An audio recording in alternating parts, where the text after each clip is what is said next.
안녕하세요. 세배를 서로 하는 게 좋을 것 같은데 약식으로 이렇게 인사하고 말도록 하겠습니다. 세상에는 여러 이치들이 있습니다.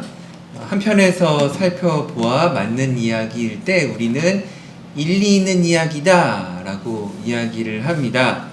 한편에서 보아서 맞는 이야기이지 항상 맞는 이야기는 아닙니다. 그래서 일리 있다라고 하는데, 하나님을 믿는 신앙은 일리가 아니라 어느 면에서 보아도 다 맞는 것이라서 우리가 진리라고 부릅니다.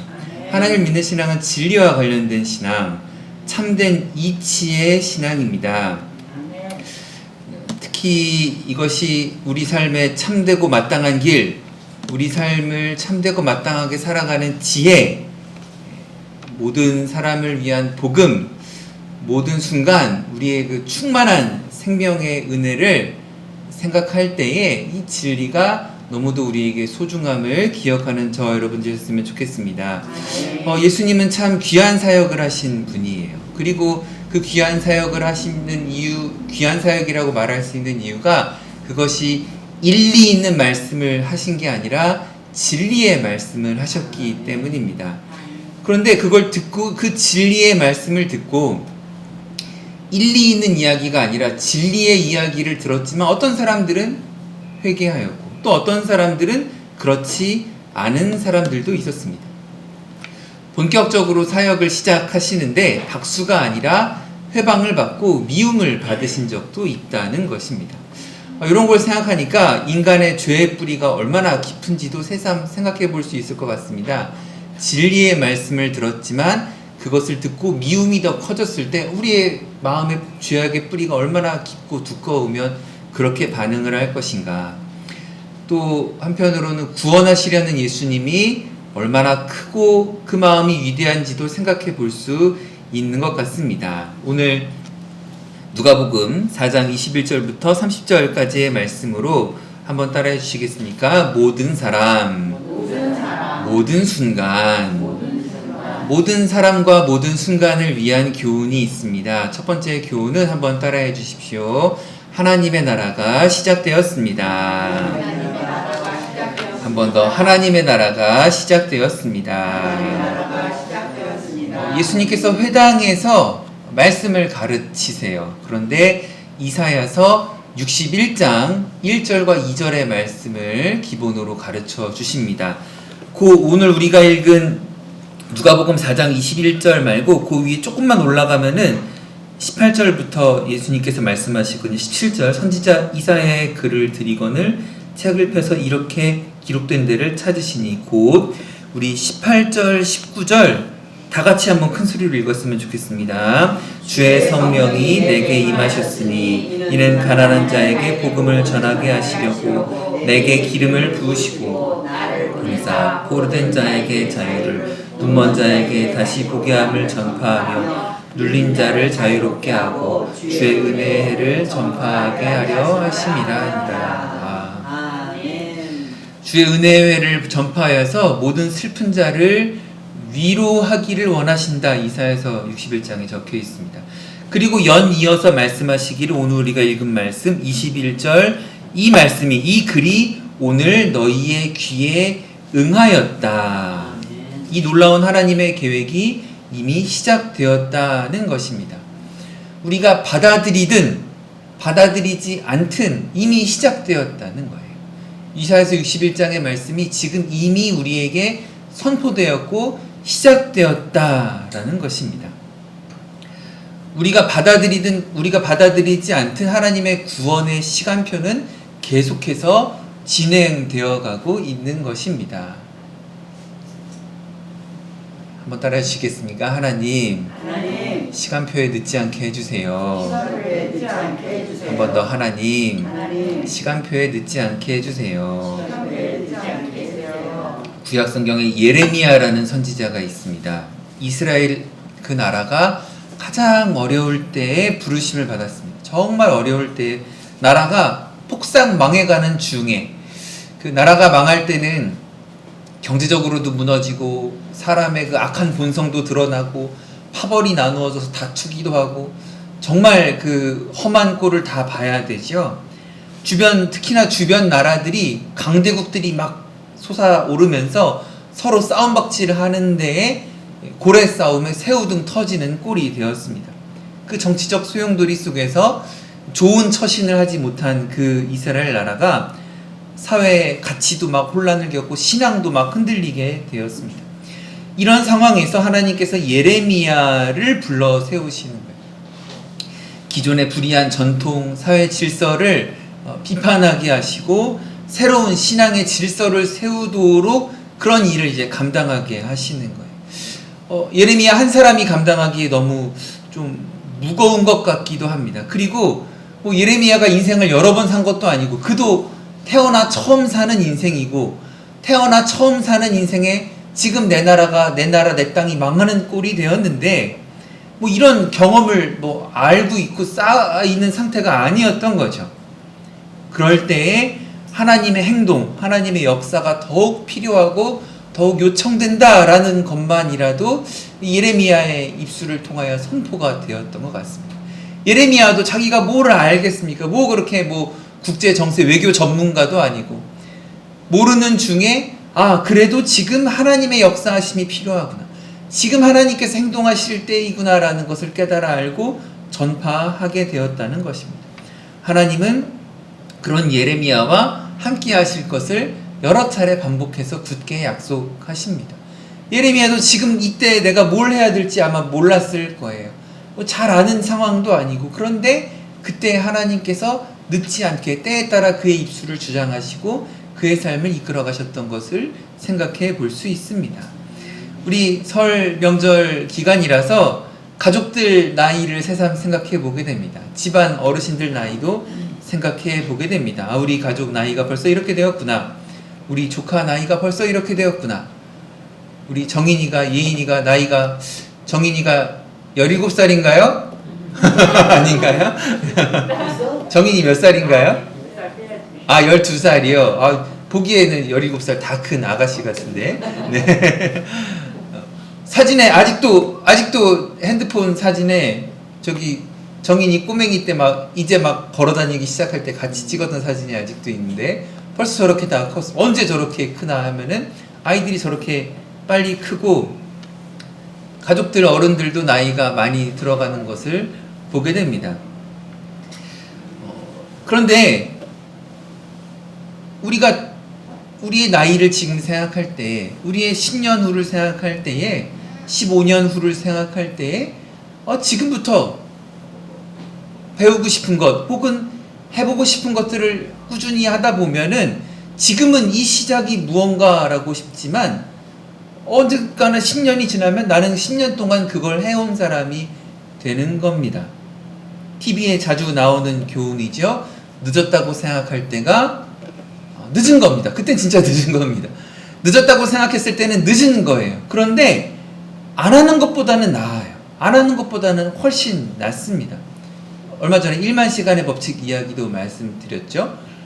여러분 연세를 한번 90세를 한번 생각해 보세요. 90세까지 몇 년 남으셨나요? 그동안 해보고 싶은 거 한번 해보십시오. 영어 공부를 하시든.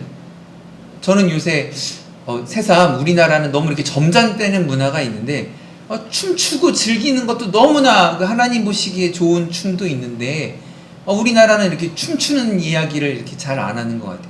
성경도 보다 보면은 구약 성경부터 신약까지 그렇게 춤추는 이야기가 많이 나오는데 영어 공부를 하든 춤을 배우든 10년 동안 하면 얼마나 재미있게 익숙하게 하겠습니까? 나이 90세가 되어서 치매 안 걸리려고 여러분 지금 100세 시대라서 90세까지는 다 사실 거예요. 다 사실 건데 아멘을 안 하셔도 대부분 100살까지는 다 사실 거예요. 아니 아멘 안 하셔도 사실 거예요. 이거는 의료기술이 점점 발달하고 이미 코로나 한번 겪었잖아요. 그러면 또 면역력이 또 강해졌어요. 우리도 모르게 또 강해진 거예요. 그러면은 이게 더 오래들 사실 거예요. 그러면은 90세 넘으셔서 치매 안 걸리려고 화투장 외우고 화투장 1, 2, 3, 4 그거 하시겠습니까? 아니요. 지금부터 영어 공부라도 조금씩 하시거나 아니면 영어 너무 지금 나는 영어 너무 잘해서 영어 유치하다 하시는 분들은 뭐 프랑스어를 배우시든 일본어를 배우시든 하시면은 지금부터 그러면 10년, 15년 후에는 그게 얼마나 더 성장에 있겠습니까? 우리 오늘 오신 허 목사님이나 우리 사모님 보면은 언제나 연락하면은 항상 뭘 이렇게 배우고 계세요. 그러면은 그거 내가 따라가려면 아주 너무 힘든 거예요. 언젠가 연락하면 나 이거 배우고 있어요. 저거 배우고 있어요. 이렇게 해서 뭐 자격증 준비하고 있어요. 라고 하면은 어떻게 저렇게 부지런하게들 공부하시고 배워나가시고 앞서 나가시는가. 늦었다고 생각하는 게 나는 언제 저렇게 하나라고 싶지만 그래도 흉내내서 내가 뭘 따라서 배우다 보면은 나도 그만큼 뭔가를 배우는 사람이 되어가고 있다라는 것입니다. 하나님께서 하나님의 사랑하는 백성들이 하나님의 나라가 이미 시작되었으니 지금 늦었다고 생각할 것이 아니라 그 나라에 맞는, 그 나라의 비전에 맞는 훌륭한 주님의 일꾼으로 성장하시길 주님의 이름으로 부탁드립니다.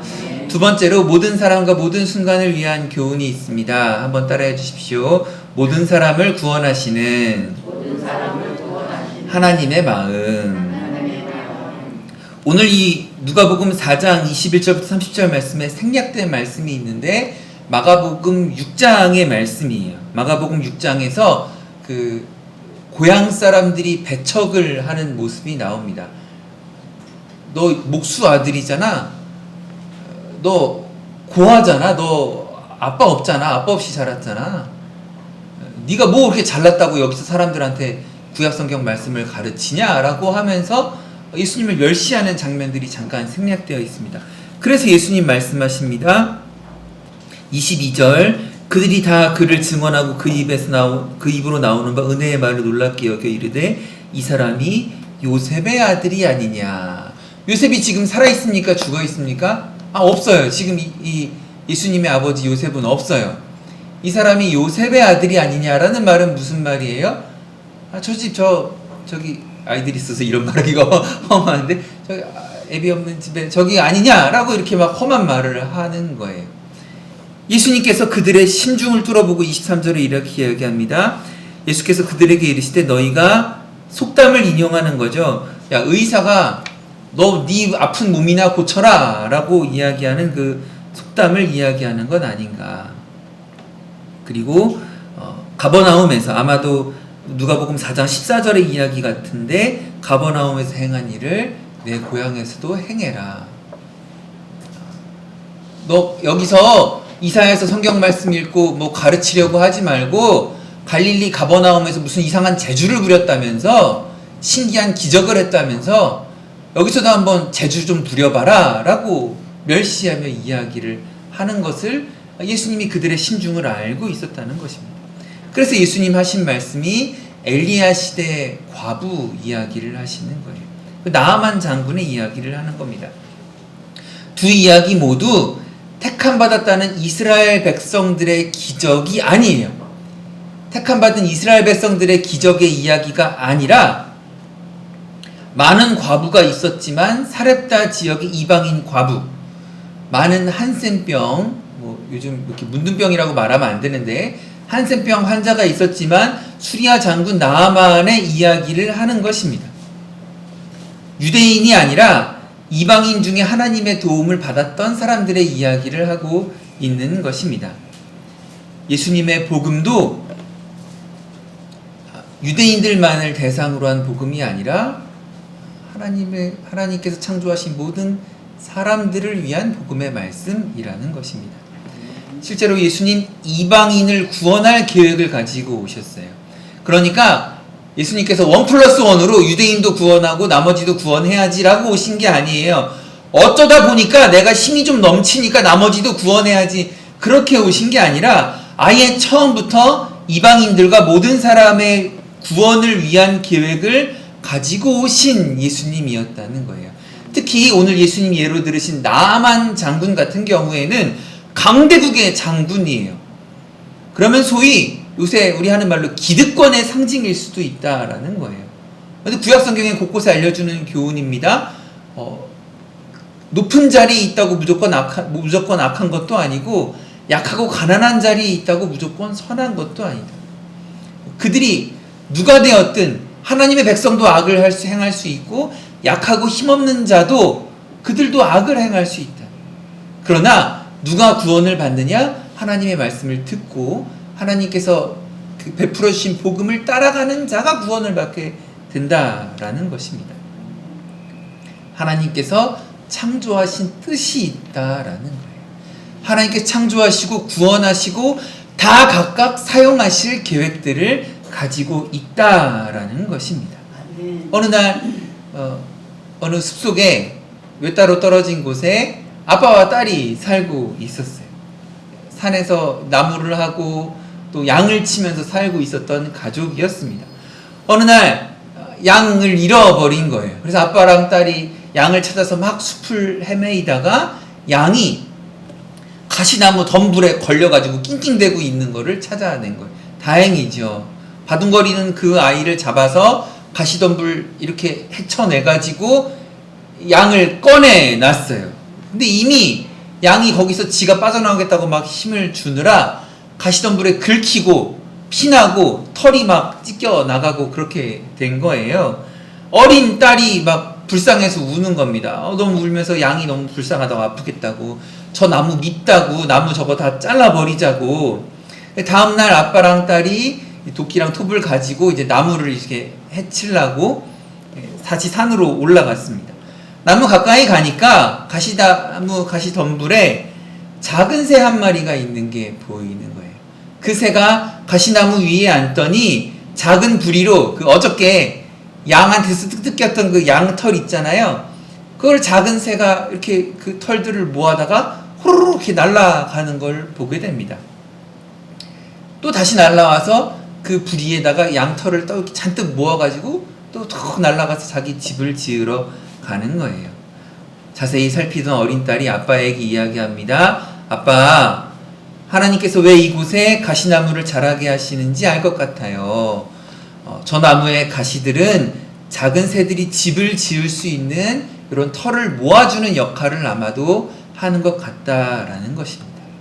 세상 천지 만물에 다 지으신 뜻이 있고 계획이 있습니다. 그것들이 다 어우러져 돌아가도록 되어 있다라는 것입니다. 그 중에 모든 사람에게 하나님의 사랑이 닿기를 간절히 원하시는 주님의 마음 또한 배워 묵상했으면 좋겠습니다. 가시덤불도 사용하시고 그것을 향한 계획도 있는 주님이시라는 거예요. 한번 가슴에 손을 얹고 따라해 주시겠습니까? 하나님은 나를 향한 계획이 있습니다. 한 번 더. 하나님은 나를 향한 계획이 있습니다. 좌우 앞뒤 두 분 이상에게 하나님은 당신을 향한 계획이 있습니다. 모든 사람들, 모든 순간 속에서 간직할 세 번째 교훈입니다. 따라해 주십시오. 들을 귀 있는 믿음. 한 번 더. 들을 귀 있는 믿음. 예수님의 가르침을 들은 무리들은 가버나움에서 있었던 예수님의 이적을 보여달라고 합니다. 말씀드린 것처럼 누가복음 4장 14절 좀 위에 올라가 보시면 예수께서 성령의 능력으로 갈릴리에 돌아가시니 그 소문이 사방에 퍼졌고 성령의 능력으로 여러 가지 일들을 하셨다는 거예요. 특별히 갈릴리 지역에서 가버나움이 조금 큰 도시축에 속해서 아마 가버나움을 중심으로 여러 가지 사역을 하셨던 것 같습니다. 거기서 여러 기적들을 하시고 이적들을 행하신 걸 보니까 아까 말씀드린 것처럼 소문 듣자 하니까 거기서 대단한 일 하나 본데 여기 고향 동네에 왔으니까 고향에서도 신기한 기적을 보여봐라. 제주 좀 부려봐라. 그런데 이들이 똑같은 기적을 봤다 하더라도 주님을 믿고 따르는 교훈에 참여하기는 어려웠을 것 같습니다. 왜냐하면 이미 가버나움에서 누가복음 4장 14절 갈릴리 지역에서 했던 예수님의 이야기를 소문으로 다 들어서 알고 있어요. 이미 다 들어서 알고 있지만 그래도 예수님을 향해서 적대적인 마음을 갖고 있었다는 거예요. 오히려 좋은 것을 듣고 좋은 것을 전해 보아도 자신의 관점에서만 바라보고 주님을 적대적으로 대하는 모습이 지금 우리가 성경 말씀으로 볼 때는 좀 안타깝지 않나 생각을 해봅니다. 우리 읽은 누가복음 4장 21절 말씀, 이것이 이 글이 오늘 너희 귀에 응하였느니라 라는 말씀이 있지만 응하였어도 받아들이지 못하는 사람이 있다는 것이 참 안타깝고 참 무서운 말씀이기도 합니다. 우리는 이렇게 떨어져서 이렇게 성경책에 누가복음 4장이라고 해서 이 사람들이 예수님의 말씀을 안 들었대, 적대시했대 라고 할 수 있지만 어떻게 보면 참 무서운 말씀이에요. 나일 수도 있는 거예요. 우리일 수도 있는 거예요. 이 사람들은 회당에 이미 모였던 사람들이에요. 회당에서 성경 말씀을, 구약 성경 말씀을 들으려고 이미 모인 사람들인데도 불구하고 예수님을 향해 적대적이었다는 것이에요. 그것은 오늘날 부끄럽고 무섭고 안타깝지만 나에게 해당되는 이야기일 수도 있는 거예요. 어느 날 성경 말씀을 보다가 찬양을 부르다가 설교 말씀을 예배 시간에 말씀을 듣다가도 내가 그 말씀으로 아멘 하고 변화되지 아니하면 나도 이 사람들과 똑같은 사람들이 되는 거예요. 변하지 않는 마음, 들을 귀 없는 마음이 얼마나 무서운지를 생각해 보게 됩니다. 그 세상에 이런 일이라는 방송에 운석을 모았다는 아저씨 이야기가 있었습니다. 그 하늘의 별이 파편이 쫙 떨어져 땅에 떨어지는 운석, 이거 하나만 발견해도 복권보다 비싼 거 아시죠? 실제로도 비싸고, 복권은 일주일에 한 번, 1년에 몇 번 당첨자가 나오잖아요. 근데 운석은 수십 년에 한 번 나오는 거라서 훨씬 더 운도 좋은 거고, 실제로 돈도 엄청나게 비싸게 받을 수 있습니다. 세상에 이런 일이 방송에 어떤 아저씨가 자기가 운석을 몇 개? 3,000개를 모았다고 주장하는 사람이 있는 거예요. 운석을 3,000개 모았다. 그 집안에 가니까 어떻습니까? 돌이 3,000개 있으면 집안에 온통 다 3,000개 운석이 다 그냥 쌓아놨겠어요? 다 그 수석 그 취미 있으신 분들처럼 닦아가지고 다 진열장에 해서 온 집안에 다 그렇게 돌들이 있습니다. 방송국에서 취재를 가서 이렇게 인터뷰를 하니까 몇 가지 근거를 논리적으로 차근차근 이야기합니다. 하늘에서 떨어진 운석은 다 자석이 갖다 붙는 거예요. 그 지구에 떨어지면서 높은 열과 높은 압력을 받으면서 얘가 자석처럼 변해가지고 자석이 다 붙어요. 근데 이 아저씨 모은 3,000개의 돌들 보니까 다 착착 자석이 다 달라붙습니다. 그리고 이 아저씨는 전문가가 되어서 이미 전 세계에 있는 운석의 사진들을 이렇게 책으로 다 칼라 도감으로 가지고 있어요. 다 보니까 그 사진들하고 실제로 아저씨가 가지고 있는 운석하고 다 대부분 비슷하게 생겼어요. 색깔, 모양, 특징, 너무 똑같은 게 많은 겁니다. 취재를 하는 방송사 그 기자들도 대단해 보여서, 근데 아무리 생각해도 우리나라에 우리나라만 따졌을 때 수십 년에 한 번 운석 떨어질까 말까 하는데 그걸 3,000개를 모았다는 게 좀 말이 안 되죠. 그래서 대전에 있는 운석 연구소 직원을 불러다가 감정을 요청했습니다. 연구원이 찬찬히 검사를 해보니까 정말 운석이랑 비슷하고 닮았어요. 그리고 말씀드린 것처럼 자석이 착착 달라붙어 있습니다. 근데 감정을 해보니까 전부 다 운석이 아니라는 거죠. 아주 결정적인 말을 하는데, 이거요 그냥 뒷산에 올라가시면 흔히 볼 수 있는 돌입니다 라고 이야기를 하는 겁니다. 아저씨 마음이 어땠겠습니까? 또 그 집에 그런 거 돌 모으는 취미 가지면, 수석 취미 있으시면은 그 집에서 어찌나 싸움 나는지 혹시 아십니까? 근데 그냥 수석도 아니고 이거 우주에서 떨어진 운석이라고 온 집에다가 해놨으니 얼마나 그 식구들하고 싸움이 많았겠어요. 그 아는 사모님도 그게 너무 꼴보기 싫다고 싫어하고, 집안 꼴이 이게 뭐냐고 이제 하고. 그 아저씨 마음은 또 어땠겠습니까? 다음에 이제 다시 방송국에서 취재를 하러 갔습니다. 아저씨 어떻게 하고 있나. 근데 그 아저씨가 그 3,000개 애지중지 모은 돌들을 다 버리고 있는 거예요. 저는 방송 보면서 그 아저씨 굉장히 훌륭해 보이던데요. 보통은 그렇게 자기가 수십 년에 걸쳐서 애착을 갖고 모았으면은 그래도 이거 귀한 거라고, 애착이 있는 거라고 할 법도 한데 그걸 다 버리겠다는, 전문가가 와서 이거 아닙니다 운석 아닙니다 라고 말을 하니까 버리겠다라는 거예요. 자기가 잘못한 것을 알고 들을 귀가 있었고 듣고 깨달은 대로 그것을 버리겠다라고 마음 잡수셨다라는 거예요. 참 귀한 마음 아닙니까? 내가 시간을 들여서 노력을 들여서 그동안 가족들하고 식구들하고 막 싸워가면서 애지중지 모았던 건데 예쁜 거 몇 개는 남겨두고 싶겠지만 그래도 버리겠다. 왜냐하면 내 중심 가치는 뭐다? 나는 운석을 찾고 싶다. 운석을 모으고 싶다.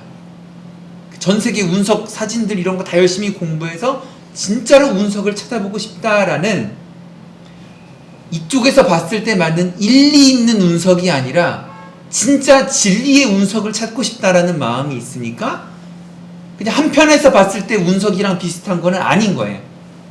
일리 있는 운석 말고 한편에서 봤을 때 맞는 운석 말고 여러 각도에서 다 검증해 봤을 때 정말로 맞는 그 운석을 찾고 싶다라는 마음으로 그 모든 돌들을 버릴 수 있었다라는 것입니다.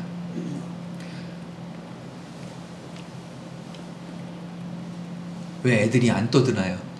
애들이 예배 시간에 떠들어야지 왜 애들이 안 떠드나요? 네. 아이들이 떠들어야 정상인데. 네. 아이들이 떠드는 소리가 있는 것은 이 교회 요새 모르겠습니다. 옛날에 어떤지 모르겠는데 요새 교회는 참 큰 축복입니다. 그렇죠? 아이들이 떠들고 아이들이 뛰어노는 소리가 있는 교회는 진짜 복받은 교회고 진짜 은혜가 넘치는 교회입니다. 이렇게 우리 어린 친구들이 예배 시간에 잘 들어줬으니까 재빨리, 더 이상 미움 사기 전에 재빨리 설교 말씀을 마무리하도록 하겠습니다. 오늘 누가복음 4장의 말씀으로 하나님의 나라가 이미 시작되었다라는 주님의 선포를 귀담아 들었습니다. 그리고 모든 사람에게 주님께서 복음을 전하러 오셨다. 복된 소식을 전하러 오셨다.